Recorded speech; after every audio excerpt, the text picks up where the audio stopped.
IPL వచ్చిందంటే చాలు కొంతమందికి అది క్రికెట్ పండుగ, కానీ కొంతమందికి బెట్టింగ్ అనే చీకటి ఆట మొదలయ్యే సమయం. మ్యాచ్ మొదలైతే చాలు బెట్టింగ్ చేయడానికి సిద్ధంగా ఉంటారు. ఇన్నాళ్ళు పగలు రాత్రి తేడా లేకుండా మీకోసం కష్టపడ్డ అమ్మా నాన్నల శ్రమను ఒక మ్యాచ్ మీద పందెంగా పెట్టేయడం ఎంతవరకు కరెక్ట్?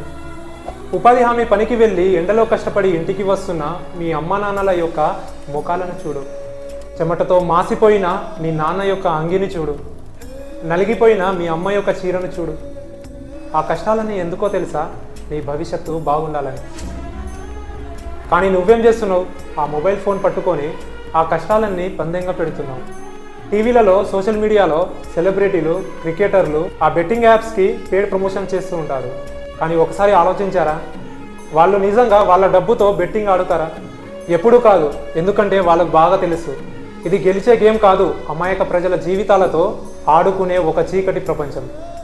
ఒక ఉదాహరణ చెప్తాను. ఒక వ్యక్తి బెట్టింగ్లో లక్షలు కోల్పోయాడు. అప్పులు, ఒత్తిడి, ఏం చేయాలో సిచ్యువేషన్లో తన భార్య వచ్చేసి తన పుస్తల తాడు అమ్మేసి ఆ డబ్బు కట్టింది. బెట్టింగ్ అనేది గేమ్ కాదు, అది జీవితాలను నాశనం చేసే ఒక వ్యసనం. మీ పిల్లల భవిష్యత్తు గురించి కూడా ఆలోచించు. ఎందుకంటే బెట్టింగ్లో గెలిచేది కంపెనీలు, ఓడిపోయేది మాత్రం కుటుంబాలు.